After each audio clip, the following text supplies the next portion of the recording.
Olá, tudo bem? Meu nome é Alexandre e nós estamos chegando ao final do livro O Mundo Perdido de Adão e Eva, o debate sobre a origem da humanidade e a leitura de Gênesis, esse livro do John. Deixa eu colocar ele aqui para você que está vendo no vídeo poder visualizar. Você já conhece, né? Claro.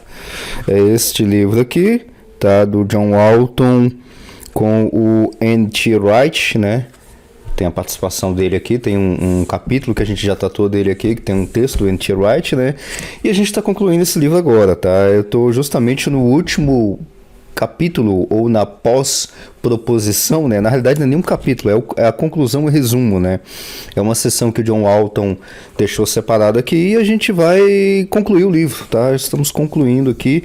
Nós começamos este livro numa introdução, depois nós passamos por 21 proposições e agora a gente está concluindo na parte do conclusão e resumo. Então foram aí 23 episódios, 23 capítulos, vamos dizer assim, que a gente estava trabalhando com esse livro, tá? É um livro muito bom, tá? Espero que você tenha gostado desses comentários que eu fiz. Bom, sempre lembrando que o que eu fiz aqui durante toda essa série, e vou finalizar justamente com esse capítulo, que não é uma leitura comentada, nem nada disso, mas eu fiz alguns complementos, né? Alguns comentários, não leitura comentada, que tem uma diferença, tá?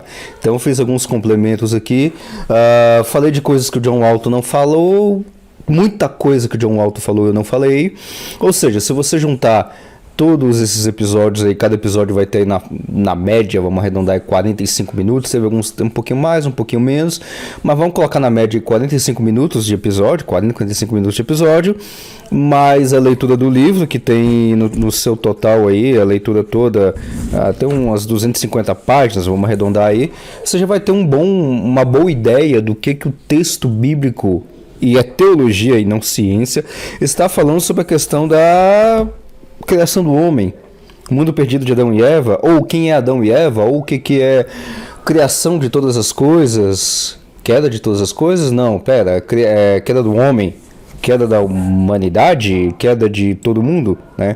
Então é disso que a gente está tratando ou tratou durante todos esses capítulos, tá?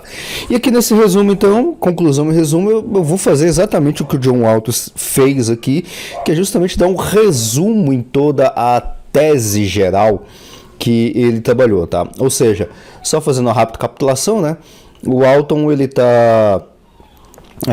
defendeu uma tese, tá? Aqui, e a gente vai dar uma resumida nessa tese. E para ele construir essa tese, ele fez 21 proposições, ou como se fosse, vamos dizer assim, subteses, algo mais ou menos desse tipo, de forma encadeada, né? Ou seja, uma proposição levando a outra, tudinho amarradinho, você amarra tudo isso, vamos colocar aí tipo uma pirâmide, né?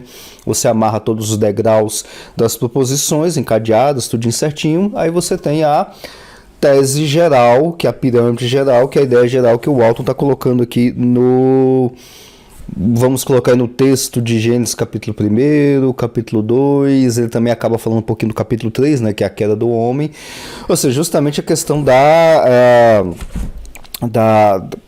criação do homem, né, a origem da humanidade e tudo mais. Essa ideia, ou, aliás, não é a ideia ainda, né, que eu não disse qual que é a ideia, eu fiz igual ele, fatiei a ideia em várias proposições, mas essa é a forma que ele está trabalhando, tá?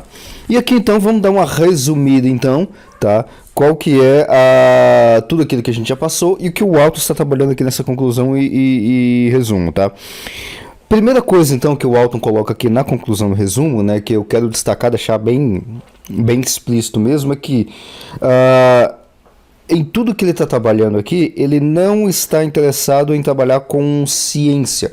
Tanto que não tem aqui nenhum capítulo sobre cosmologia, teoria da evolução ou qualquer coisa do tipo, tá? Não tem. Simplesmente não tem, tá? Então ele não vai trabalhar com isso. Mas, por outro lado, igual na frase que ele coloca aqui na página 189, eu ainda vou fazer algumas leituras, tá? É impossível não fazer leituras aqui, porque o Walton ele faz um resumo perfeito, praticamente. E assim, não dá para ser mais direto como ele coloca aqui. Palavras do Walton na página 189 desse livro. Estivemos particularmente interessados em determinar em que medida as afirmações bíblicas podem ou não estar em conflitos com o consenso científico atual sobre as origens humanas. Essa é a ideia dele. Ou seja, ele está trabalhando com texto bíblico. Se essa coisa vai entrar em conflito com a ciência, de novo, né? Se você ouviu o episódio anterior, né? Eu não gosto muito desse episódio anterior, foi 2 episódios atrás, eu não lembro agora exatamente qual foi o episódio, mas eu não gosto dessa expressão consenso científico, eu vou chamar de ciência aqui, tá? Ciência de forma geral, tá? O que ele está trabalhando aqui é questão bíblica, se isso vai entrar em conflito com a ciência, que nós trabalhamos hoje, século XXI, ou não. Vai entrar em conflito ou não? Então, é justamente o que ele está trabalhando. Mas ele está trabalhando não com ciência, está trabalhando com texto bíblico, tá? E foi toda a história, ou todas as 21 proposições, tá? Ele trabalhou justamente com isso, e aí... E a forma como ele vai trabalhar com isso é justamente uma espécie de comparação. Não chega a ser uma religião comparada, tá? Que existe uma área, né, uma forma de você estudar isso que se chama religião comparada. Você compara uma religião com a outra, você vai comparar ali os seus documentos, as suas crenças e tudo mais. Não chega a ser tão vamos dizer assim, tão rigoroso nesse tipo, mas ele faz uma certa comparação na questão literária, né, ou da literatura do Antigo Oriente Próximo com o texto bíblico, tá? E Antigo Oriente Próximo, né, nesse resumo, nessa finalização que a gente está fazendo aqui, só para relembrar, Antigo Oriente Próximo é toda aquela turma que está ali ao redor de Israel, pega aí do Egito, Suméria, Babilônia, os cananeus, aquela turma toda ali do Oriente Médio, tá? Pode pegar tudo aquilo ali num período de, vamos arredondar as contas de novo aí, do século, vamos colocar aí século 50? Século 50, 5.000 anos antes de Cristo. Já pega os egípcios, olha só que interessante, né? Mas vamos arredondar as contas aí um pouquinho mais para baixo, né? Século 30 a.C., ou seja, 3.000 anos antes de Cristo, até o século 4 antes de Cristo, tá? 400 antes de Cristo, mais ou menos, tá? Então pega todos esses povos dessas regiões indo do Egito até o atual, vamos colocar desse jeito, né? O atual Egito ali no norte da África até a Turquia, né? Pega toda aquela região, atual Turquia hoje. Estamos indo, se você tiver com o mapa em mente, né? A gente está indo sempre do sudoeste ao sudeste e agora subindo para o norte. Vamos pegar ali até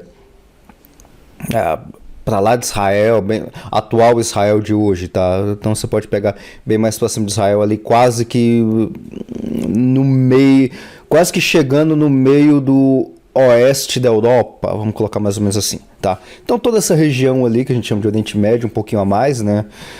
Tudo isso durante esse período de arredonda as contas, 2.400 anos, arredonda para muito, 3.000 anos, durante 3.000 anos, tudo isso nós chamamos de Antigo Oriente Próximo, tá?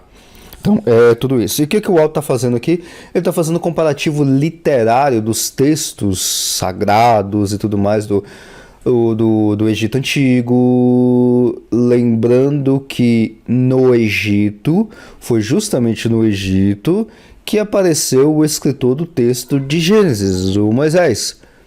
E o Moisés é do Egito. Se a gente colocar ele, vamos dizer assim, o seu local de nascimento, né? Porque não existia nação de Israel, essa coisa toda, judeu em si, esses são termos bem anacrônicos, né? É difícil a gente falar de Israel, povo de Israel, na época de Moisés, tá? É extremamente difícil, tá? Se bem que nem dá para fazer isso, mas coloca aí que Moisés é um egípcio. Ele nasceu na terra do Egito. Colocando a pessoa, a sua nacionalidade onde ele nasce, né? A gente pode chamar aí de Moisés o egípcio, que ele está justamente na cultura egípcia, tá?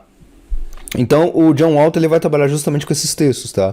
Tanto do Egito Antigo quanto nós temos diversos textos que a gente analisou não, né? A gente deu uma olhada pelo que o Walton trouxe, tá?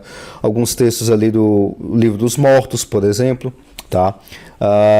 Então a gente tem textos também da Suméria, que é naquela região ali onde estão os babilônicos, né? Futuramente os babilônicos, então a gente olhou alguns textos dali, dos cananeus e tudo mais. Então o Walter ele meio que está comparando com esses textos, por quê? Né? Só relembrando, então, só nesse mesinho aqui eu vou dar de novo aqui numa leitura, tá? Então eu vou fazer um grande resumão aqui. O que o Walter está fazendo em outras palavras? Ele está comparando você lê o texto bíblico, texto de Gênesis, tá? E aqui é óbvio que o foco é justamente na questão da origem da humanidade e tudo mais, tá?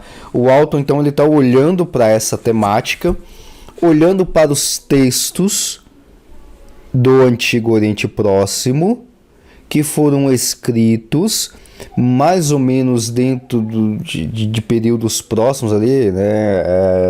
Tô falando aí, vamos arredondar as contas de novo aí, tô falando de algo entre 3.000 e coloca Moisés, vamos arredondar para 1.500 para arredondar as contas, de 3.000 a 1.500 antes de Cristo. Então a gente tem 1.500 anos de textos escritos. É claro que a gente tá falando aqui de escrita cuneiforme, tá? Aquelas escritas bem mais bem mais antigas. E eu tô falando de escrita, tá? Eu não tô falando de... que é muito provável que aconteceu, de tradição oral, que é no caso de Moisés, tá? A gente tem muito texto, entre aspas, da época de Moisés, que é tradição oral, que era coisa falada, gravada, decorada e tudo mais. Deixa eu abrir um parênteses aqui para explicar esse detalhe. Eu já falei isso aí em algum outro momento aqui dos episódios, mas eu quero deixar um pouquinho mais explícito isso, tá? E aqui, é claro, a gente está falando num contexto...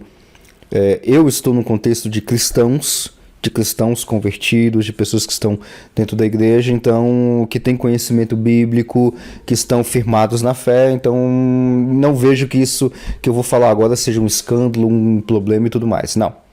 E isso também não é questão primária da fé, tá? É uma questão secundária, tá? Esse parênteses que eu tô colocando agora, tá? Então essa é questão secundária, tá? E isso de forma alguma vai diminuir, vai jogar fora a questão do texto bíblico. Óbvio que não, tá?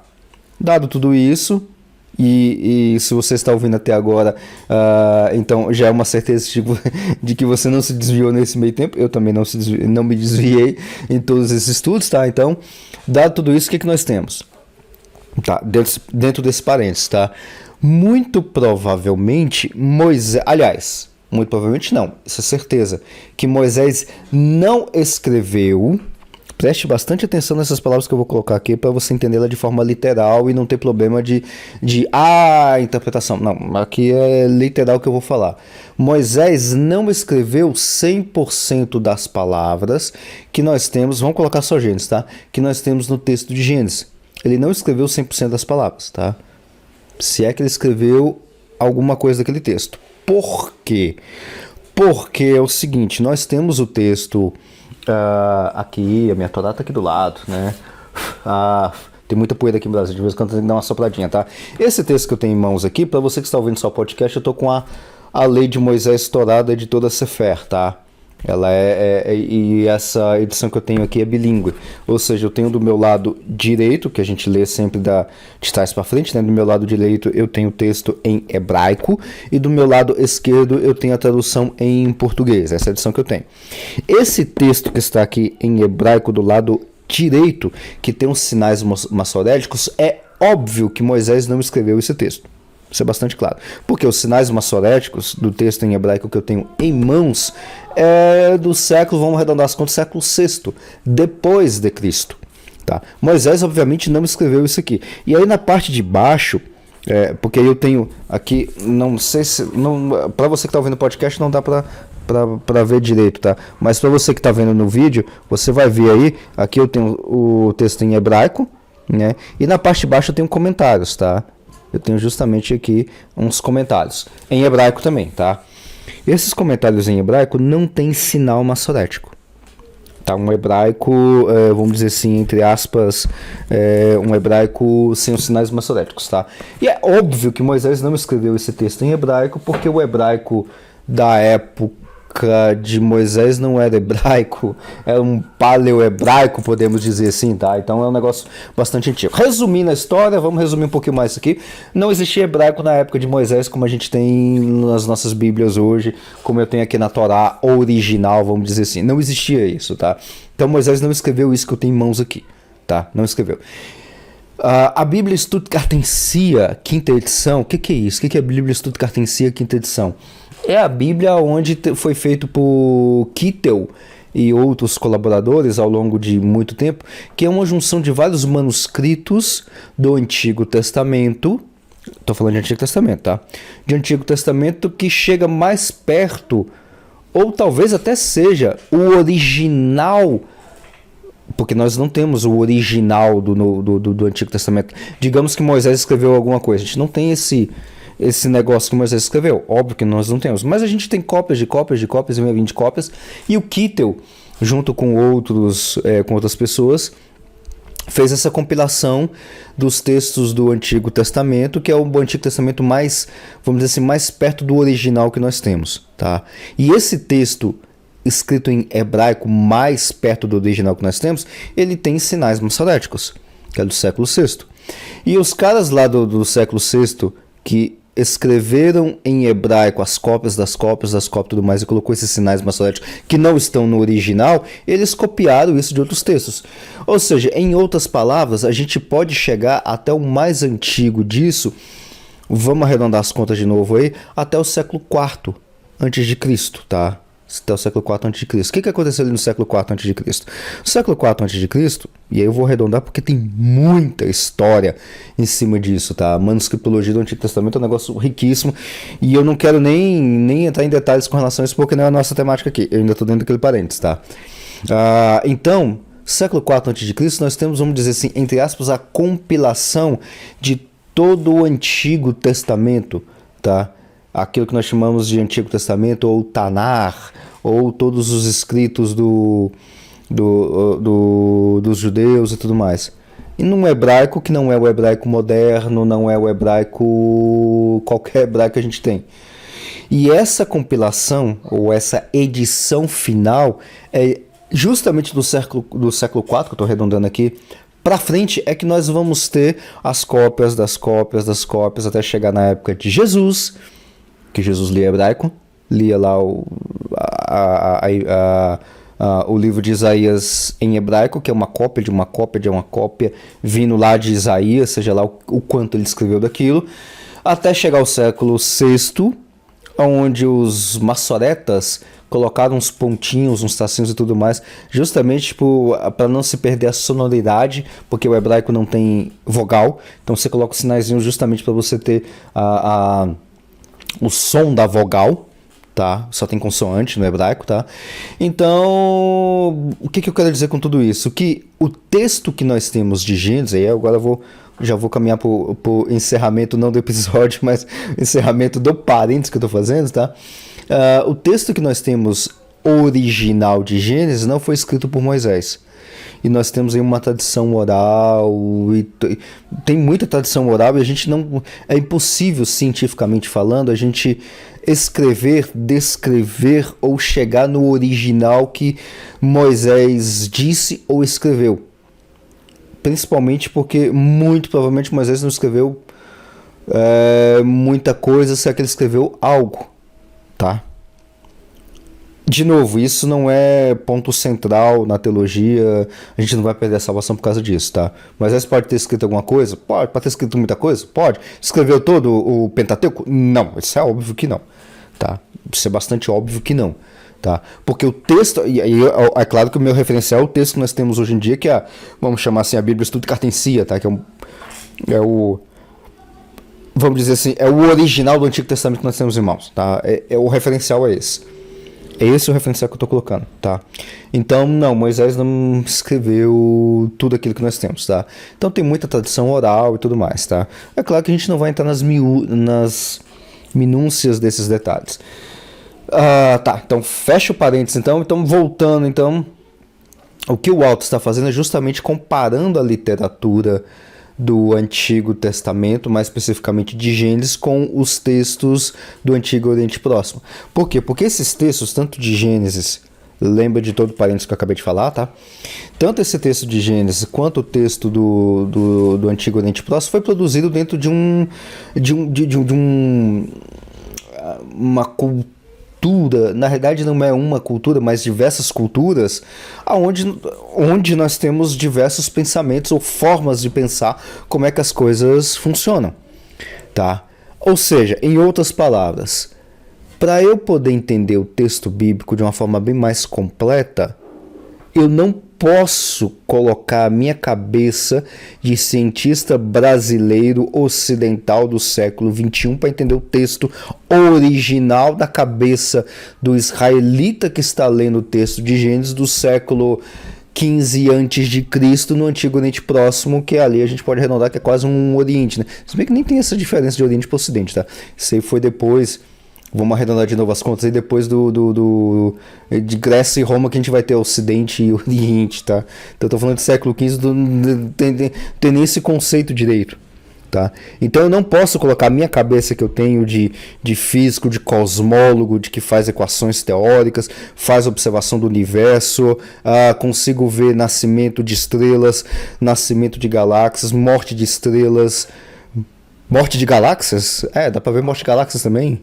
Se você dizer que fusão de galáxias é morte de galáxias, então eu vejo com olhos e fotos morte de galáxias também. Inclusive aqui no Cosmotel, aqui nos episódios, tem as quartas-feiras que eu lanço episódios aí. Tô falando justamente neste exato momento que eu estou gravando este episódio aqui, eu estou gravando também outros episódios do Cosmotel às quartas-feiras, falando do James Webb, onde nós vemos com os nossos olhos imagens reais de nascimento de estrelas, de morte de estrelas, de nascimento de galáxias, de morte de galáxias, de quase que nascimento do universo. Eu não posso colocar essa cabeça que eu tenho lá na cabeça de Moisés, porque não vai funcionar.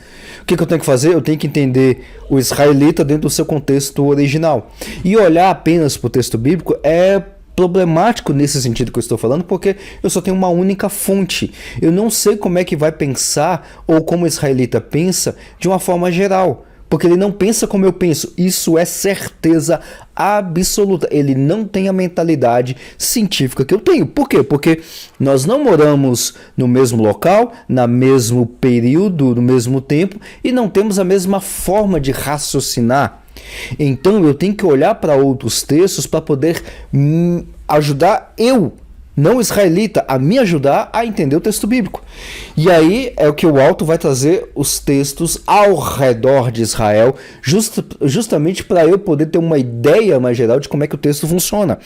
E como é que isso vai acontecer? Eu vou olhar para os outros textos para saber como é que as outras pessoas ao redor de Israel pensavam a questão da criação do universo, que nem existia esse conceito, tá?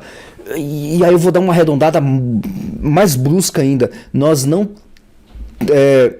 A gente não tem ou não tínhamos esse conceito de universo como nós temos hoje, 2022, em 1920, tá? Eu vou ser agora bem brusco meu.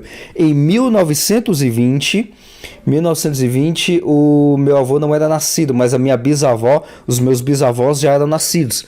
Em 1920 eles eram nascidos. Meu avô, que faleceu recentemente, ele é da década de 30, 1930. Então em 1920, que não tinha o meu avô, mas já tinha meus bisavós, e eu conheci a minha bisavó, ela faleceu já tem há muitos anos, a minha bisavó, na época que ela era viva, ou na época que ela, vamos dizer assim, ainda não tinha concebido o meu avô, ela não tinha a cultura e a sociedade aqui do Brasil, tô falando de Brasil, tá? Até onde eu saiba, eles não vieram de fora. Eles não tinham o conceito de universo que eu tenho de universo. Não tinham. 1920, tá? Então, as culturas antigas, é óbvio que eles não tinham ideia qualquer de universo, tá? Então, de criação e tudo mais, eles não tinham a mesma concepção. Então eu preciso saber qual é a concepção que eles tinham. Porque a forma de pensar como que é a criação do homem, a criação do universo, a criação da Terra, seja lá o que isso signifique para eles, para mim eu sei o que é, mas para eles não é a mesma coisa que significa para mim, e seja lá o que isso signifique, a forma deles entender é a forma de entender, tá? Presta bastante atenção no que eu tô falando. A forma, não exatamente como que é ou quem, a forma, o mecanismo de entender como é que as coisas foram criadas e tudo mais, é a forma, é o mecanismo, são as roldanas, são as engrenagens de entender tudo que o israelita, que é o destinatário original do texto de Gênesis de Moisés, entende. Não sei se ficou claro ou ficou mais complicado, ou seja, em outras palavras, todo mundo ali ao redor de Israel, incluindo Moisés e os destinatários originais, entendiam a criação do universo, da Terra e tudo mais, em termos de mecanismo. Estou falando em termos de quem criou, tá? Em termos de mecanismo, da mesma forma. E aí, quando eu leio o texto de Gênesis, mais outros textos para entender como é que eles acreditavam que foi os deuses que criou, não, foi Yahweh ou Jeová, vamos colocar assim em português, que criou e tudo mais. Aí a gente começa a entender que a forma, o mecanismo de criar é semelhante, aliás, é semelhante à forma de entender o mecanismo de criação. Ou seja, as coisas vieram de um caos primordial. O texto bíblico fala disso. O egípcio também entende assim. Os deuses emergiram do caos primordial. Isso vai até nos gregos e tudo mais, mas o texto bíblico não coloca Deus emergindo do caos primordial, e sim que Deus está organizando o caos primordial. Ou seja, a forma de entender é semelhante, tá? Mas quem é que está fazendo, ajustando, obviamente é diferente, tá? Tem muita diferença, óbvio, claro, tá? Mas a forma de entender é bastante semelhante. Esse é o ponto que o Walton está trabalhando aqui. Tá? E aí eu vou dar uma grande resumida aqui nesse capítulo, porque tem muitos detalhes aqui, tá? E o Walton vai da página 189 até a página 200, né? Vamos arredondar aí 10 páginas, tá? Que o Walton está trabalhando nesse resumo, nessa conclusão, tá? É claro que eu não vou aqui trabalhar, ler tudo aqui que o Walton está comentando, porque a gente já comentou tanto isso em outros episódios, proposições, capítulos, como eu quero que você adquira esse livro e leia esse livro, tá? Eu não sei se eu já falei isso em algum outro episódio e tudo mais, mas esses merchan, vamos dizer assim, que eu estou fazendo aqui deste livro, que é muito bom e tudo mais, da editora Ultimato, não é nenhuma propaganda que eu estou fazendo para eles. Eles não me pagaram nenhuma propaganda, nem nada. É propaganda de graça mesmo, vamos dizer assim, tá? Eu não tenho nenhum subsídio da editora Ultimato, e nem, no caso estou falando de subsídio financeiro, tá? Nem da BC2. Neste exato momento eu sou membro da BC2, sou líder de grupos, de vários grupos da BC2 também, mas eu não recebo, igual alguns já acusados de forma geral, tá? Que a gente recebe financiamento, no caso eu, Alexandre, tá? Eu não recebo financiamento nem da BC2, nem da Templeton, que financia a BC2 em alguns projetos que a BC2 participa publicamente e tudo mais. Eu nunca recebi nenhum centavo da BC2 pra nada, tá? Até esse exato momento, ou pra fazer esse episódio, esse negócio aqui, todos essa série que eu estou fazendo, eu não recebi nenhum centavo, tá? Então, não é mexer, falar adquira o livro, compra esse livro, leia e tudo mais, eu não tô ganhando nenhum centavo com relação a isso, tá? Então, que isso fica bastante claro, tá? Então, fazendo esse resumo então aqui, agora no que o Walton está trabalhando agora em alguns pontos aqui, bom, ele vai falar justamente a questão do capítulo 1 de Gênesis, tá? Que ele vai falar sobre a questão da ordem, do espaço sagrado, da não ordem e da desordem, tá? Ou seja, Deus ali no capítulo 1 está organizando o que seria futuramente espaço sagrado, tá? Esse espaço sagrado no cosmos, tá? Essa é a ideia do capítulo 1 de Gênesis, tá? Que o Walton já trabalhou nisso. O capítulo 2 de Gênesis ele vai falar justamente do estabelecimento de dentro do espaço sagrado, ou seja, você tem um espaço sagrado e você tem um local terrestre ali no Éden, na região do Éden, tem um jardim, tá? E esse jardim, Deus vai colocar 2 sacerdotes, Adão e Eva, tá? E eles serão os arquétipos de uma forma geral e representantes da humanidade de uma forma geral, tá? É isso que o capítulo 2 de Gênesis vai acabar trabalhando, e aí depois você vai ter no capítulo 3 de Gênesis a questão da queda, da falha desses 2 sacerdotes, tá? Que fazem essa conexão entre Deus e a humanidade, tá? Igual o Walton coloca aqui, tá? Adão e Eva são comissionados como sacerdotes para servir mediando a revelação e o acesso a Deus. Adão e Eva são representados como arquétipos em sua formação. Eles incorporam todas as pessoas e as afirmações dos relatos de formação dizem respeito a todos e não unicamente a eles. Página 190, tá? Ou seja, todos os homens todos os humanos são feitos do pó, o gênero feminino procede do lado masculino e por aí vai, tá? Então é sempre numa questão representativa, uma questão de arquétipo, tá? É isso que vai trabalhar o texto de Gênesis capítulo 2, tá? E aí o autor ele vai mencionar também essa questão do que nos outros textos do Antigo Oriente Próximo falam também de questão de criação do homem, criação da mulher, Tiamat, por exemplo, lembra da Tiamat? Que você misturava ali o sangue da Tiamat com a terra e formava o ser humano e tudo mais. Então, tem diversos textos ali, né, narrativas do Antigo Oriente Próximo que vão falar justamente essa questão da criação da humanidade, criação do homem e tudo mais.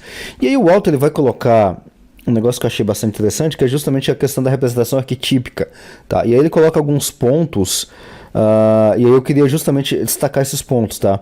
Quando ele fala da questão na página 191, tá? Essa questão da representação arquetípica, tá? Veja só, ao mesmo tempo, descobrimos que a mensagem a ser encontrada na apresentação arquetípica em Gênesis é de um tipo totalmente diferente daquela encontrada no Antigo Oriente Próximo, tá? Apesar de ter um mecanismo, vamos dizer assim, semelhante, tá? Mas a mensagem arquetípica é diferente.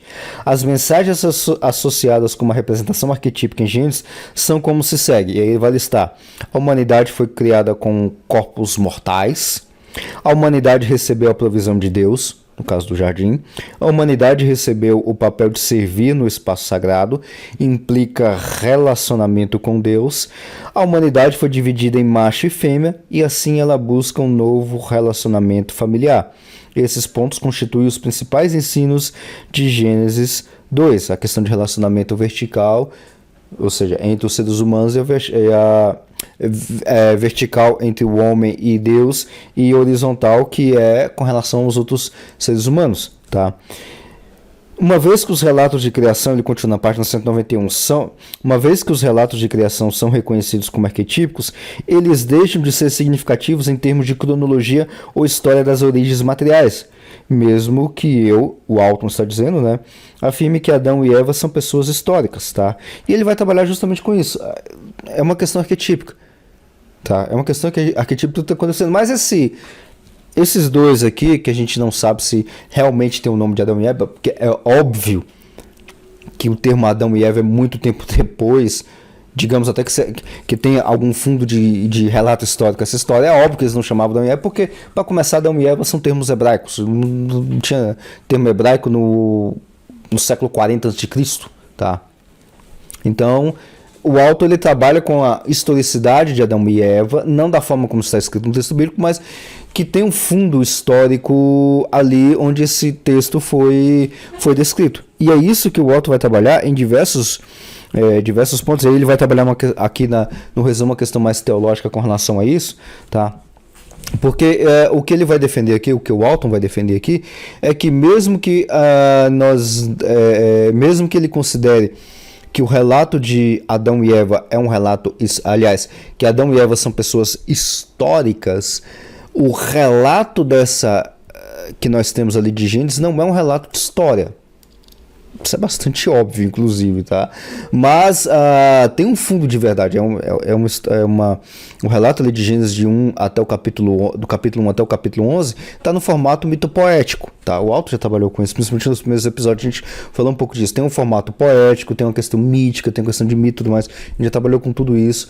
Então, assim, não é uma narrativa histórica. Apesar do Alton defender que Adão e Eva são personagens históricos. E aí, o restante boa parte do capítulo que ele vai trabalhar aqui, já vou caminhando já para o final aqui, é justamente que se essa questão de Adão e Eva ser histórico ou não, porque tem alguns que defendem que Adão e Eva pode até não ter sido histórico da forma como o Alton defende, isso muda com relação a alguma coisa? Isso muda alguma coisa da nossa teologia cristã? Não muda. Não muda. Não muda, tá? Não muda. Você defender que Adão e Eva são pessoas reais, históricas, e o texto não está falando de uma história, o texto de Gênesis não está contando uma história, uma narrativa histórica, isso não vai mudar em nada a sua teologia. E se você defender que Adão e Eva não são personagens históricos, ou até irrelevante se eles são históricos ou não, não muda também a teologia. Não vai mudar nada, tá? Simplesmente não vai mudar. E aí, eu quero dar agora um salto lá na página 195, onde o Walton tá dando algumas observações com relação à questão de tradição teológica, em relação a todos esses pontos, tá? Essa questão relacionada ao lugar da tradição teológica é importante e tem sido abordada em obras dedicadas a esse assunto. Aqui oferecerei apenas 7 observações breves para os leitores considerarem. Aí as observações, eu vou dar apenas um destaque porque ele comenta essas observações, vou dar um destaque apenas, tá? Os pais da igreja geralmente discordam profundamente um do outro na questão da narrativa em si, de Gênesis capítulo 1, capítulo 2 e tudo mais, da questão histórica, tá? Eles discordam. Os pais da igreja fizeram regularmente afirmações e adotaram posições que ninguém hoje aceita, tá? Por exemplo, tem alguns, só pegar a questão científica, né? Alguns pais da igreja, eu não lembro se foi Agostinho, acho que foi Agostinho, eu estou em dúvida agora. Eu dei um estudo, inclusive, na ABC2 aqui em Brasília, em 2018, ou foi 2019, agora eu não lembro, a data exata, que justamente eu fiz uma história da expressão origem da narrativa de Gênesis capítulo 1, como é que ela foi tratada teologicamente pelos pais da igreja até Calvino, até tudo mais. Agora, e aí eu não lembro se foi Agostinho ou foi algum outro pai da igreja que falava que Deus criou todas as coisas de forma instantânea e o texto de Gênesis era apenas 7 aspectos dessa criação instantânea, tá? Então, assim, é uma posição que ninguém considera hoje em dia, de forma científica, tá? O pensamento e os escritos dos pais da igreja foram dirigidos pelas necessidades de seu tempo, seja pelo gnosticismo, estoicismo, arianismo ou inúmeras heresias que regularmente emergiam ou pelos debates teológicos que dominavam, tá? Isso é bastante natural. Os pais da igreja não eram primariamente dirigidos pela cristologia. Só você pegar todos os pais da igreja até o século V, tá? Cristologia pura. Por muitos períodos da história da igreja, escritores e pensadores não eram familiarizados com as linguagens bíblicas, tá? Até para essa questão de estudos dos mais originais, porque a gente só teve os originais mais originais em 1957 para cá, do Antigo Testamento. Tá? Os pais da igreja não tinham acesso ao mundo antigo, tá? A questão que é justamente isso que eu acabei de falar, essas questões da arqueologia que a gente só teve agora no século XX. Algumas das ideias apresentadas nessa obra foram consideradas por alguns intérpretes da história na história antiga da igreja, não sendo elas tão novas como poderíamos pensar. E aí, resumindo a história, então, eu vou resumir numa frase que o Walton coloca aqui na página 196, podemos argumentar que Adão e Eva são significativos histórica e teologicamente, mesmo que eles não tenham sido os primeiros humanos. Não foram. Vai mudar alguma coisa na teologia? Não. Não muda nada. Absolutamente não muda nada. Tá? E aí, por último, e aí já vou concluir agora já o episódio, tá? O Walter ele vai colocar na página 197, a partir da página 197, o seguinte, tá? Eu, portanto, fecharei com 4 razões de por que essa discussão precisa continuar, ou seja, toda essa discussão teológica e tudo mais, por que isso precisa continuar? Porque é claro que o livro não se encerra em si mesmo, tá? Não, a gente tem muita coisa depois. Aqui não é uma única obra que vai ter essa discussão, não. Tem muitos outros materiais, tá? E aí, por que o Walton, nem o próprio Walton fecha essa discussão, tá? Por que precisa continuar? Por questão de 4 razões. Primeiro, cuidado com a criação, tá? Esse é o primeiro ponto. Nós temos, e aí o Walton coloca na página 197, temos a responsabilidade de manter o espaço que, em última instância, é sagrado e é seu. No caso aqui do contexto, no contexto de criação de uma forma geral, nós somos vice-regentes, né? Pelo menos nessa ideia inicial de domínio da criação e tudo mais. Não no sentido de destruir, tá? Óbvio que não. Lembra? Volta lá nos episódios anteriores que a gente falou dessa temática, tá? Então não somos, vamos dizer assim, dominantes para destruir a criação. Não, aqui a gente está no sentido de serem vice-regentes, tá? De mordomos. A segunda razão que o Alto coloca é a questão de ministério, tá? Muitos cristãos que trabalham em vários campos da ciência se encontram em águas traiçoeiras, tá? Eu me coloco nesse meio, tá? O negócio é complicado se trabalhar com cosmologia e fé cristã. Não é complicado no sentido eu entender essas coisas, que para mim é, entre aspas, tranquilo de fazer essa relação, tá? Mas os meus colegas que são ateus, agnósticos, gnósticos e muitas outras coisas que não são cristãos, eles têm essa dificuldade, tá? Então tem a questão de ministério também. Tem a questão de evangelismo, que justamente da gente poder falar de texto bíblico para pessoas que não são crentes, tá? E aí na página 198 ele vai colocar um detalhe bem interessante. A eles tem sido dito que se tornar um cristão, ou seja, para as pessoas que não são cristãos, né, significa crer na Bíblia. E crer na Bíblia significa abandonar a ciência que eles acham convincente. Então eles permanecem de fora observando. Tá? Então a gente tem que demonstrar para eles que não... crer na Bíblia e tudo mais em questões teológicas não significa abandonar a ciência. Mas é óbvio que não. Tá? Para mim que sou cristão e cientista, isso para mim é óbvio. Mas para o outro que é só cientista e não é cristão, é mais complicado. E por último, a última razão é considerando o futuro, tá? E aí eu quero agora finalizar o episódio justamente com o último parágrafo do livro lá na página 200, que está assim, perfeito nesse resumo de toda essa obra que eu quero que você internalize. Pense então em nossos filhos e netos. Quando eles chegarem da universidade tendo aceito algum entendimento científico sobre as origens humanas que nós não achamos persuasivos, iremos nós denunciá-los, deserdá-los e conduzi-los porta fora de nossas casas e igrejas? Ou iremos sugerir a eles que talvez haja formas fiéis de interpretar a Escritura que permitirão a eles manterem tanta ciência quanto a fé? Podemos acreditar que tal caminho não represente uma concessão que dilua a fé, mas antes que abra novas portas ao entendimento que a próxima geração talvez reconheça como essencial, mesmo embora nos encontremos paralisados ou entrincheirados? Ou seja, em outras palavras, a gente tem que continuar essa discussão sobre origens e tudo mais. Por quê? Porque os nossos filhos, os meus filhos, vão para a universidade futuramente, eles são pequenos hoje em dia, vão para a universidade, vão aprender coisas de ciência e tudo mais. A ciência daqui até lá, daqui a mais uns 20 anos, vai ter evoluído muito mais do que a ciência que eu aprendi há 20 anos atrás na faculdade, e eles vão estar lá com um livro de cosmologia, alguma coisa do tipo, né? Eu espero que eles tenham com um livro de cosmologia quântica que vai falar sobre o início do universo, um livro-texto. Nessa data de hoje ainda não existe para a gente estudar na faculdade, não na pós-graduação, estou falando na faculdade, não tem ainda. E aí os meus meninos vão lá estudar e tudo mais, aí eles vão ler um livro de cosmologia quântica, como é que o universo nasceu, e vão chegar em casa e vão ler o texto de Gênesis capítulo 1. Eu como pai, eu não vou deixar eles entrarem em choque, porque não tem choque.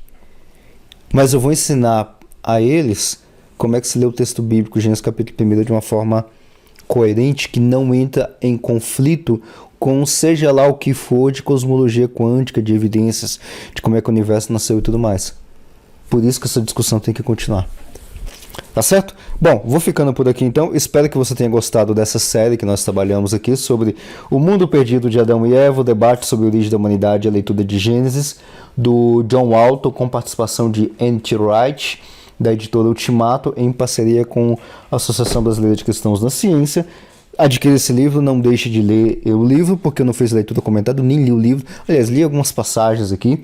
Então, adquira e leia o livro. Espero que você tenha gostado, que você tenha me acompanhado durante esses episódios. É claro que teve algumas falhas, não foram todas as sextas-feiras que eu queria ter colocado. Teve alguns que falhou, mas uma questão de tempo e tudo mais. Eu sei que você me entende perfeitamente como é que as coisas funcionam, tá? Finalizamos este livro. O próximo episódio dessa série, que não vai ser desse livro, vai ser de uma outra série. Eu já tenho o livro já separadinho e tudo mais. Já vou dar o spoiler já logo de agora, até para você já poder ir se ajustando. E caso você não tenha esse livro, você leia. Vai ser um livro também do John Walton, tá? Do John Walton com Tremper Lehmann III, é um outro teólogo, a gente vai falar um pouquinho sobre eles também, e do... Eita, agora eu esqueci o nome do outro camarada, que ele escreve algumas partes do livro, do Stephen... Eu sempre lembro que o nome dele é Stephen.